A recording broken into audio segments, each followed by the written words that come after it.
Growing up, I always believed I was cursed to be forgotten. At 5 years old, I was thrown into an abyss of uncertainty, grief, and loneliness. My parents died in a horrific car crash that night. A storm was raging, the wind howling, and the roads were slick with rain. My parents, they didn't survive. I remember the endless wail of sirens, the cold metal of the wrecked car, the blood. The images are still fresh in my mind as if they happened yesterday. In the blink of an eye, everything that had once felt secure was shattered. I was left with nothing but the echo of my parents' absence and the reality of being alone. The kind of alone that wraps around you like a suffocating cloak, no matter how many people are around. My relatives, my blood, had no place for me. No one took me in. I was sent to an orphanage on the outskirts of town, a sterile building filled with rows of empty beds, and a wall of silence that never seemed to end. I was surrounded by other kids, all of us with the same hollow eyes, but I wasn't just lonely. I felt invisible, discarded, like I was only existing in the cracks of a life I hadn't chosen. The orphanage was kind, in its way. I was fed, clothed, and provided with the basics. But there was never any warmth. No one called me their own. There was no real love, no real family. I was just another child passing through, an orphan with no name, no history, no future. I couldn't remember the last time I had felt like I mattered to someone. I longed for a mother's hug, for a father's reassuring voice, for someone to look at me and say, "I'm proud of you." Then one day, everything changed. It was spring, and I was cleaning up after an afternoon activity, pushing the toys back into their bins when I was called to the manager's office. I thought maybe I had done something wrong. But what happened next? It's like something out of a dream, or maybe a nightmare. A wealthy couple stood in the hallway, their eyes scanning me like I was some sort of prize they'd come to claim. The woman was dressed to the nines, with dark sunglasses hiding most of her face, but there was no mistaking the air of perfection that radiated from her. The man beside her wore a sleek navy suit, his expression stern but assessing. It felt like I was being auctioned off. They didn't introduce themselves as parents, but as potential adopters. I was told they were the Ashfords, owners of a sprawling real estate empire, and they had come to see me, not just as a child, but as a project. I was 9 years old. A child with no past, no future, and no one to call my own. And suddenly, I was being looked at by billionaires like I was a treasure to be claimed. The Ashfords, they were known as the Cold Steel Empire. They weren't the kind of people who adopted children. They didn't do anything that wasn't calculated. And yet, they took me. I was whisked away from the orphanage and into their world. The mansion I moved into wasn't just a house, it was a kingdom. Marble floors, sweeping staircases, crystal chandeliers hanging like stars. There were maids, private chefs, and cars with chauffeurs. I had my own study room, tutors, clothes tailored just for me, and holidays filled with gifts from brands I'd only seen on TV. But nothing in that grand house could fill the emptiness that sat heavy in my chest. You see, the Ashfords didn't want a daughter. Not really. They wanted an accessory, a project. A child who could stand by their side at charity events and smile for the cameras. But a daughter? No. They never called me that. I was introduced as a distant relative, a child taken in due to special circumstances. A stranger in their home. They had no interest in knowing my past, and I was told never to mention the orphanage. To speak of it was to speak of something shameful. They wanted me to be the perfect reflection of their world, a world where nothing was ever real, everything was polished, and no one ever got too close. I learned to blend in, to hide behind my manners and my smile. I learned how to sit just right, how to speak with just the right amount of politeness. I wore the clothes, I ate the food, I lived the life. But every single day, it felt like I was pretending to be someone else. I couldn't call them mom or dad, I didn't dare. And they never asked me to. I had no family photos in my room, just art on the walls, art that was cold and impersonal. Not one frame with me in it. And yet, deep down, I still hoped that one day, I would be enough. I thought if I could just be perfect, if I could live up to their expectations, maybe, just maybe, they'd see me as more than just a tool for their image. But even at my best, I was just a prop in their world of wealth and appearances. It wasn't until college that things began to change. I met Ethan at a mental health seminar, of all places. He wasn't rich, he didn't come from a prestigious family, but there was something about him that was different. He wasn't afraid of me. He didn't look at me with pity. He saw me. Not the girl who grew up in an orphanage, not the girl with the secret pain, just me. We connected in a way I hadn't thought possible. It was like he didn't need to know my past to care about who I was in the present. And for the first time, I felt like I mattered. Ethan and I started dating, and for 3 years, I finally felt like I had a place in the world. He wasn't flashy, he didn't try to impress me with anything. He was simple, attentive, kind, and full of small gestures that made me feel safe. He made me feel seen, something I had never truly felt before. But then things started to change. Slowly, imperceptibly at first. I noticed Ethan avoiding his family. He never invited me to family events, never introduced me to his parents. And when I asked, he always deflected. Finally, he admitted the truth. "Madison," he said quietly, "you know how they are. They care about background, about status. They won't accept you, not because of who you are, but because of where you come from." I wasn't surprised, but I was devastated.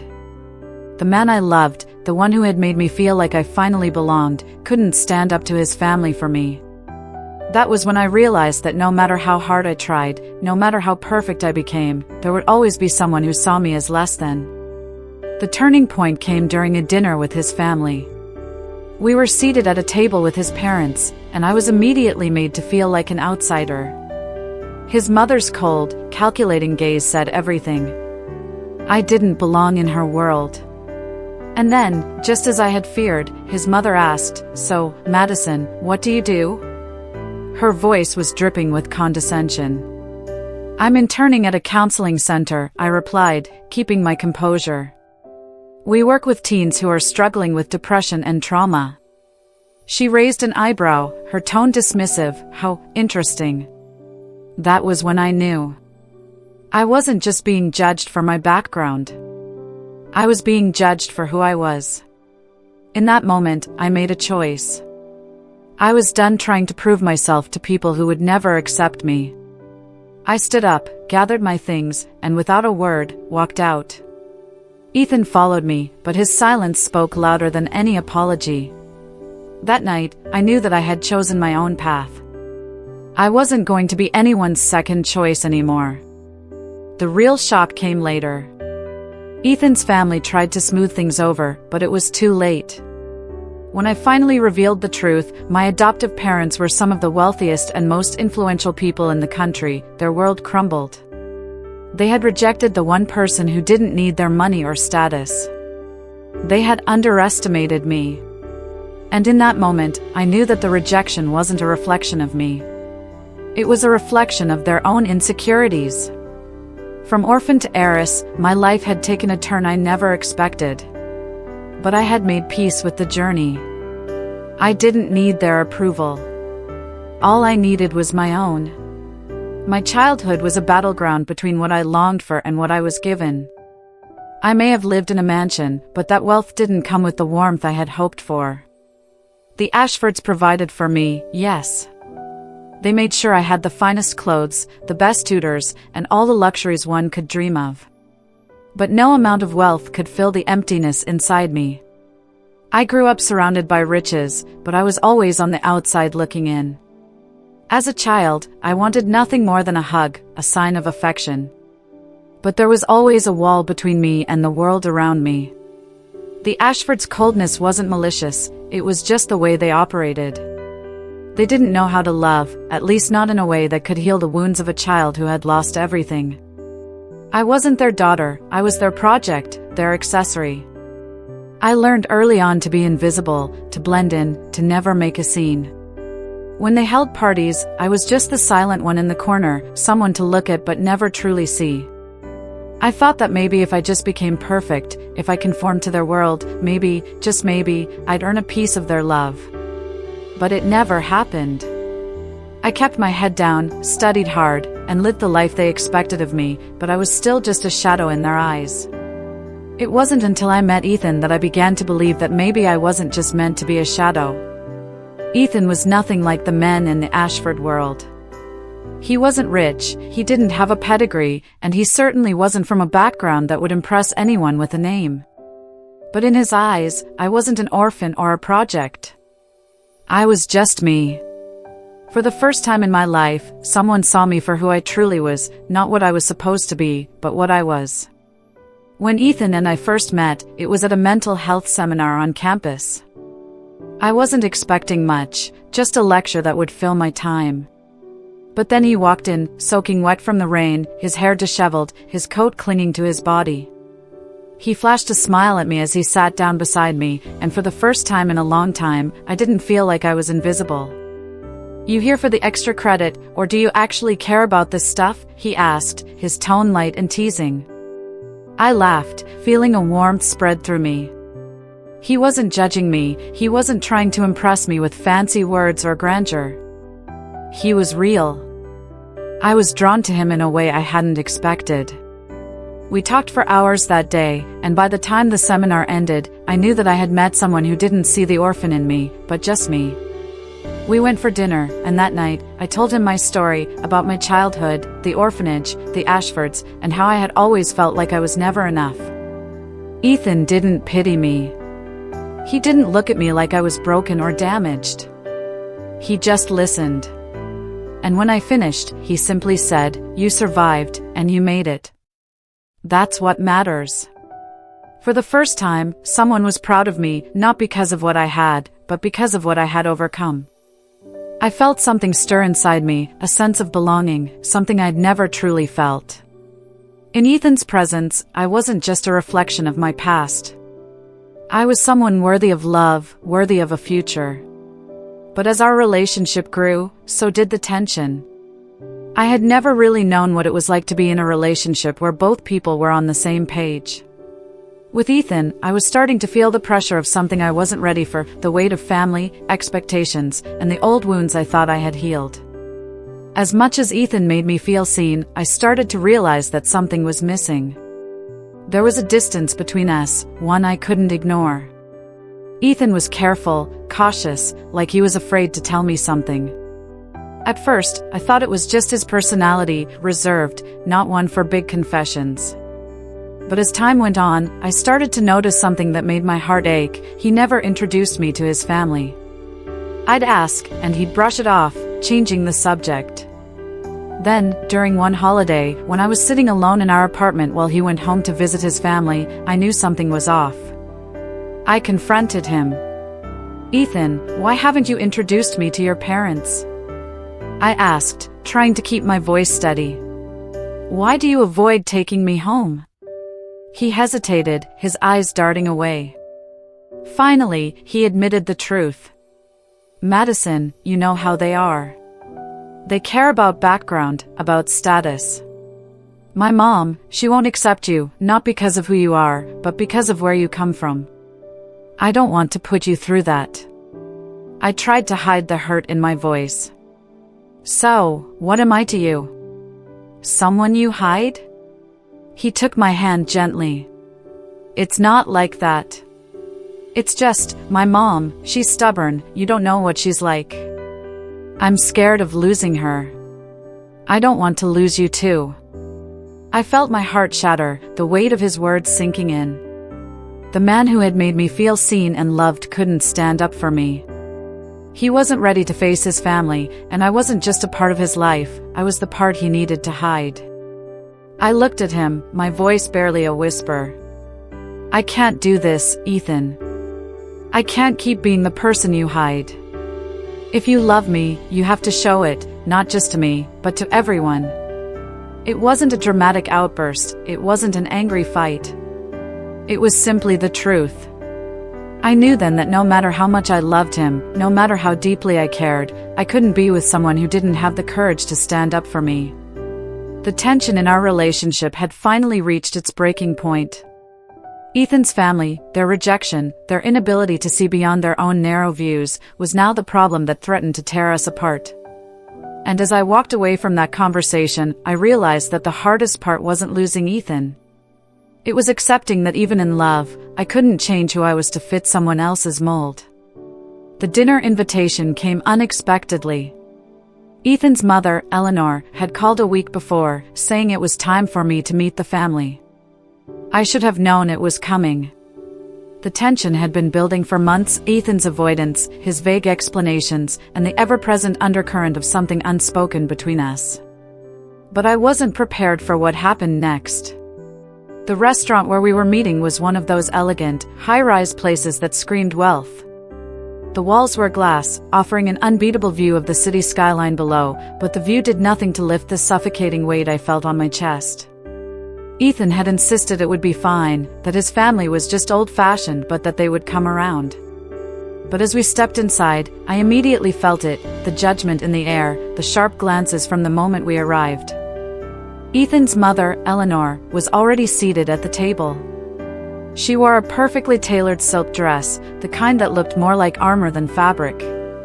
There was no smile on her face, just that cold, calculating stare, like she was already measuring me up and finding me wanting. Ethan's father, Gregory, sat beside her, his expression tight and unreadable.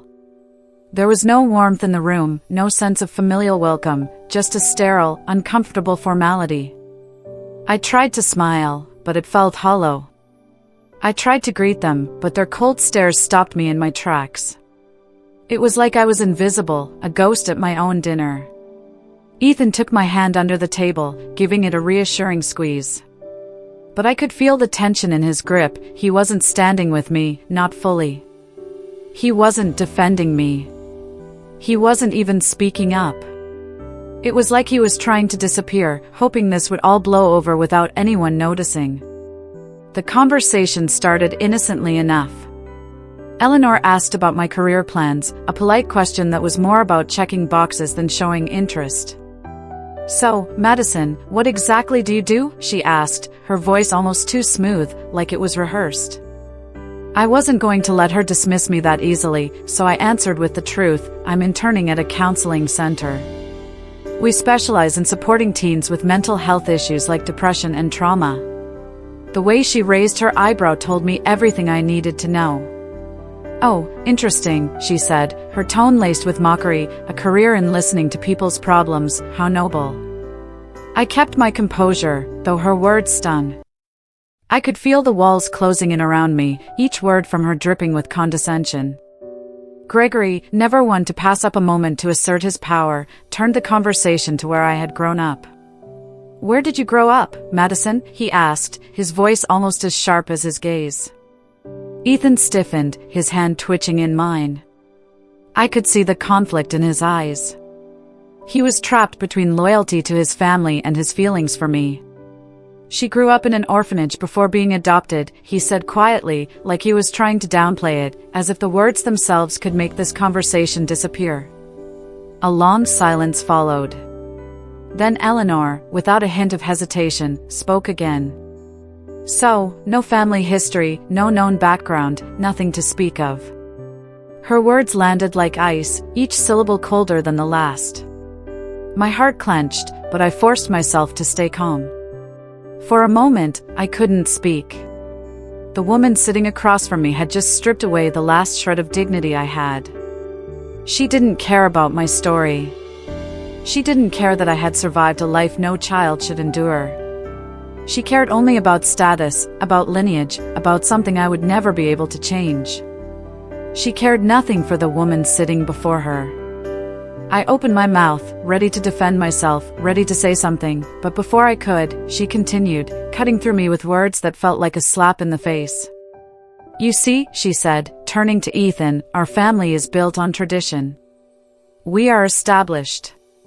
We have a name, a legacy. What do you think a future with someone like her will do to that? She's an orphan, a nobody. It was like time froze. Ethan's hand, which had been holding mine, went limp. His mother's words hung in the air, loud and unforgiving. I could feel my face burning, my throat tightening, but I didn't let the tears fall. Not yet. Not in front of them. The silence stretched on. And then, just when I thought I couldn't take it anymore, Ethan spoke, his voice quiet but firm. "Mom," he began, his tone sharp, "enough. This isn't how we talk about people. This isn't how we treat the person I love." But before I could feel a glimmer of hope, before I could believe that maybe, just maybe, Ethan was about to defend me, his mother interrupted. "Ethan," she said coldly, "you need to think this through. Your future, your legacy, it all matters. You don't get to make decisions that affect the family without considering what's best for everyone." Her words were like knives, cutting through everything I had been holding onto. I realized then that Ethan wasn't going to stand up for me. He was still hiding, still too afraid to confront his family's views and risk their approval. I wasn't just rejected by them, I was rejected by him, too. I felt the weight of it all in that moment. Ethan's family had already made their decision about me. They saw me as unworthy, unimportant, and irrelevant. But what was worse was that Ethan, the man I loved, hadn't done a thing to stop it. He hadn't fought for me. He hadn't even tried. And in that silence, the words I had been holding back for so long finally broke free. I stood up, my chair scraping loudly against the floor. "I don't need this," I said, my voice trembling with a mix of anger and sadness. "I don't need to prove myself to anyone, not to you, not to anyone." Ethan stood up too, but he didn't reach for me. He didn't try to stop me. "Madison, wait," he said, his voice weak. But it was too late. The moment was gone. The last vestiges of hope I had left in this relationship were slipping through my fingers. "I'm done," I said firmly, turning toward the exit.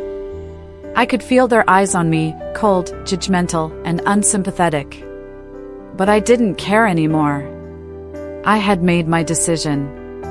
As I stepped outside, the cool night air hit my face, and for the first time in a long time, I felt free. I didn't need their approval. I didn't need Ethan's family. I didn't need any of it. What I needed was to stand on my own 2 feet and reclaim my dignity. I had spent too long trying to fit into a world that didn't want me, and I wasn't going to keep fighting for a place at a table that would never accept me. I had made my decision. It wasn't just about leaving Ethan, it was about leaving behind the weight of expectations, the judgment of others, and most importantly, the silence. The silence that had always tried to erase me. I wasn't going to let that happen anymore. The weight of the silence in that moment felt like it was suffocating me. Every word from Ethan's mother had hit harder than the last, and every second I spent sitting at that table felt like I was losing a part of myself. It wasn't just their rejection of me, it was the rejection I had lived with for so long, the one I had tried so desperately to outrun. The constant feeling of never being enough, of always needing to prove myself, was a burden I had carried for too many years. And in that moment, I realized something that changed everything. I didn't need them. I didn't need their approval. I didn't need to sit here, hoping for their validation, hoping that one day they would see me as worthy. They would never see me that way. They didn't want to see me at all. I stood up, the sound of my chair scraping against the floor sharp in the otherwise quiet room. The cold stares from across the table pierced through me, but this time, I didn't flinch. I didn't care about their judgment anymore. I had spent so many years trying to fit into a world that didn't want me, trying to meet expectations that were never going to be mine to meet. But I was done. I had finally realized my worth, and it wasn't tied to their approval. It wasn't tied to the way they saw me. Ethan, who had been sitting silently, his hand still in mine, looked up at me with wide eyes, but I didn't hesitate. I pulled my hand away from his. The moment I let go of him felt like letting go of an entire weight I didn't even know I was carrying. I turned toward the door, walking away from the table, walking away from the rejection. My heart pounded in my chest, but I didn't feel afraid. I felt free. Madison, wait, Ethan's voice cracked from behind me, but I didn't stop. I couldn't stop. I wasn't going to be the person they wanted me to be anymore. I wasn't going to shrink and hide in the shadows just to make them comfortable. I could feel their eyes on me, the weight of their expectations pressing down from behind, but all I could think about was walking away from that table, from that life, and towards something I hadn't allowed myself to see before, my own peace. My own sense of self-worth.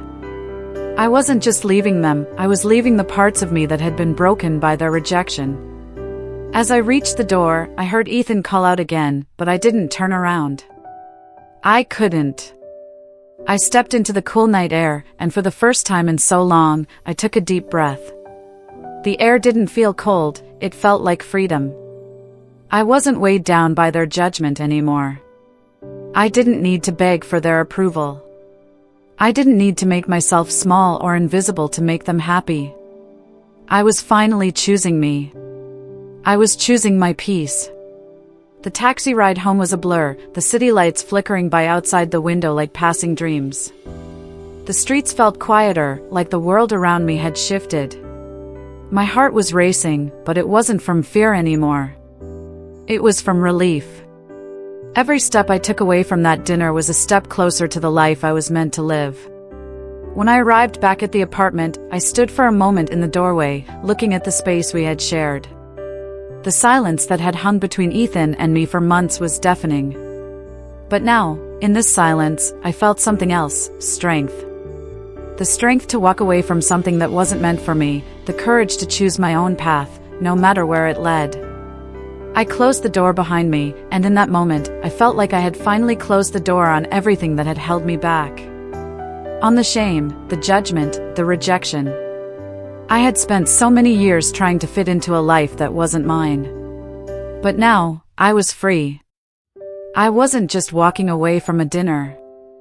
I was walking away from everything that had tried to tell me I wasn't good enough, from all the expectations, all the standards that had been forced on me. I was choosing to be someone who was enough, just as I was. And as the door clicked shut, I knew I had made the right choice. The days following that night felt like a blur. I didn't speak to Ethan for days. He called, sent messages, tried to apologize, but I didn't respond. I knew what I had to do. What had happened between us wasn't just about me being rejected by his family. It was about something deeper, the fact that Ethan had chosen his family's opinion over his love for me. And I wasn't willing to stand by someone who couldn't stand up for me when it mattered most. Then, a week later, I received an invitation. It was for Ethan's grandfather's 70th birthday party, a grand affair held at one of Manhattan's most prestigious venues. The invitation came from his parents. A last-ditch effort, Ethan later called it, to get me to come back to the fold. They said it was an important family event and that they would appreciate my presence, despite everything that had happened. At first, I wanted to decline. After everything, I was done with their games, done with their judgments. But then something inside me shifted. I wasn't just done with Ethan's family, I was done with letting them define me. I wasn't just going to fade into the background again, to let them treat me like a shadow. I called my adoptive parents, the Van Dykes, and they immediately agreed to accompany me. I needed them more than I'd realized. They had always been there, and now, they would stand beside me when I made my final move. On the day of the party, I chose a simple yet elegant dress, one that spoke of quiet strength. My mother styled my hair, just as she had done on so many occasions. My father, stoic as always, placed his hand gently on my shoulder as we prepared to leave. We were no longer the family that had to hide in the shadows. We were the family that had endured and prevailed. As we arrived at the venue, the atmosphere was exactly as I had imagined, grand, luxurious, the air heavy with opulence. The room was filled with guests in designer attire, laughter echoing as champagne flutes clinked and elegant conversation swirled in the background. But I couldn't help but feel like an outsider once again. Ethan's family was at the heart of it all, surrounded by their friends, all of them too caught up in their own world to notice the discomfort they caused. Ethan was already there, standing with his parents at the center of the room. When he saw me, his face lit up for a split second, but then it was gone, his expression quickly masked by the cold formality that had always defined his family's expectations. We walked into the room, my parents beside me, heads held high. As we made our way to Ethan, the room seemed to fall into an eerie silence. I could feel the stares, the whispers that followed us like a shadow. But I didn't care. I was no longer afraid of their judgment. Ethan's mother, Eleanor, saw us approaching, and her smile faltered for a moment, just a flicker, before she quickly recovered. She straightened, her eyes narrowing, clearly unsettled by the sight of my parents beside me. Gregory, her husband, watched us closely, his gaze cold and calculating as usual. Ethan, ever the dutiful son, stepped forward, trying to smooth over the tension. "Mom, Dad, this is my fiancée, Madison," he said, his voice carrying the same forced politeness it always did when he was in front of them. But I wasn't going to let him hide behind their expectations anymore. I wasn't going to be silenced. This time, the truth would be out. I took a deep breath, and as I stepped forward, I spoke directly to them, Ethan's family, the ones who had never truly accepted me. "I think it's time for you to know who I really am," I said, my voice calm but firm. "The woman standing before you is not just a girl from an orphanage. I am Madison Van Dyke, adopted daughter of the Van Dyke family, one of the most powerful real estate dynasties in the country." The silence in the room was deafening. You could hear a pin drop as the weight of my words sank in. I watched as their faces shifted, their expressions going from confused to incredulous to something darker, almost fearful. They hadn't expected this. They had no idea who they had been dismissing. Ethan's face turned pale, and his mother's lips tightened into a thin line. Gregory blinked, clearly trying to process the revelation. What are you talking about?" Eleanor stammered, though it was obvious she was trying to regain control of the situation. "My father is Gregory Van Dyke, CEO of Avalon Real Estate. We own this city. We run it. And yet, I stand here in front of you, the daughter you so easily dismissed, the one you rejected for being nobody. I've spent my whole life being judged by my past, but it's time for you to see the truth. I don't need your approval. I never did. I've built my life on my own terms. I don't need your wealth, your connections, or your family name to define me." My voice was steady, but the words were sharp, and they cut through the air like a knife.